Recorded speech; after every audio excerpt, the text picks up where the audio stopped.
think Hollywood is a lot of times. It showcases that, well, they're making pictures for the entire country and for the entire world.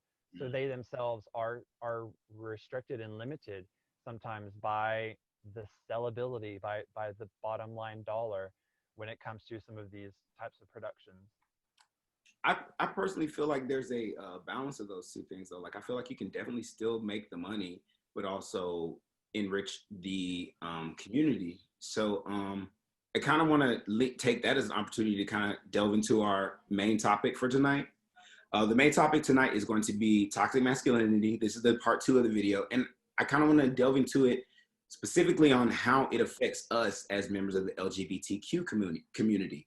Now, everyone here is, I don't know how everyone identifies. We don't have a female, but that's not to say that this is not an issue that they don't deal with, because there's a lot of women who definitely deal with toxic masculinity as in their traits and dealing with the traits of others. So I just want to preface with that. Kind of want to start just by saying, kind of similar to the last video, Julie, you'll know. So, they're bringing X-Men to the MCU.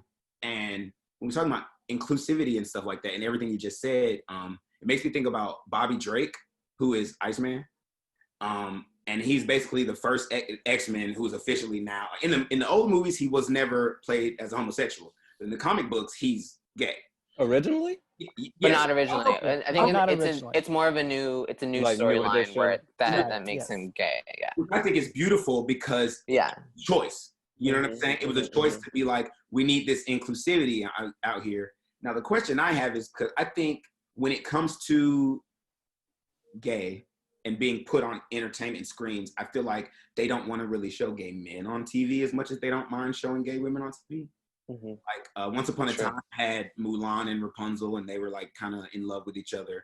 But the idea that an MCU would have a male gay character, I feel like is a little bit more of a stretch. And I feel like that has to do with our ideals behind femininity, masculinity, and how can because Bobby Drake's not necessarily a feminine character. So how could you have that character and his partner who's also not feminine?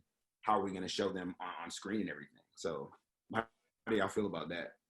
Well, I know Deadpool's not like in the official MCU, but wasn't Deadpool like bi? Weren't they kind of Deadpool's bi. But they hinted toward that's my point. They kind of hinted toward it in this one. Only time I remember them talking about it is there was one scene, and I only saw the first one, where the girl was like using a strap on him. And yeah, I know, yeah, I feel like Deadpool's a stretch. I feel like Deadpool would like not to like be like a bestiality or but I feel like he would do anything. Deadpool, that character. Well, this was before he was Deadpool for one, but I mean, yeah, that's why that was the first R-rated superhero movie. Mm-hmm. And so but they didn't go like full tilt in the direction of his like. You know what I mean? They just alluded to the fact that he's bi, kind of a thing. And that's a barely an illusion. Illusion is that a word? That's it's more. It was like more of a demonstration. Right.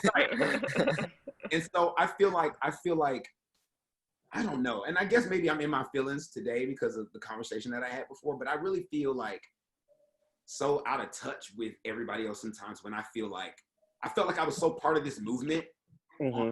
2 days ago, felt like I was part of this like positive change. And then after that conversation, I was like, no, you're not. This isn't for you because you're gay black. You're not black. So, and then these ideas that exist, and even in that, like that was a choice made to make that character that way. Even in Deadpool, he can be like that on the page, but when we go to a bigger audience, he can't be like that. That's because of society. Society portrays what they want to look at. They're fine with saying two women. That's every straight man fantasy. Exactly. But when they see two, which is why that's always been okay. And that's going to be a problem. That's gross. And you get those whole things of two men. Brokeback Mountain is a good one for you. Which was a good movie. I almost cried at the end. I love the movie. Oh my God! I did cry. I know, right? I did cry. That was the hard part. But I mean, if you're going to get two gay men to play in one of the biggest or first like big gay movies like in a long time, you're going to get Jake Gyllenhaal and Heath Ledger because they're gorgeous. And people can can wrap their heads around that. But see, Right. I applaud them for doing the role and doing it, in my opinion, justice. Like, they didn't play to any stereotypes. They just played two men in love. Yeah, they did. I thought it was a beautiful kind of take on it. Mm-hmm. Yeah, and I think that's probably the only reason, and not the only reason, but the only way you could probably have it be that successful was playing it very, very hetero. Like, oh, there's no other storylines going There's on. a reason why Moonlight got all the accolades it got. 'Cause Yeah. to be honest, I thought that the story, like even the love story, was just so underwhelming. It was so underdeveloped. Underdeveloped. It was so underdeveloped. I And didn't then I was see like, it. oh, but he like loves him in the end or whatever. But I know. it's supposed to be very Brokeback Mountain, except think the ghetto though. You know what I mean? Why But is like that they're in the the hood. ghetto? Not the ghetto, but they're in the hood. They're in the hood. He's a hood rat. But they were. He was a hood rat. I cannot. There's no going around that. It's fine.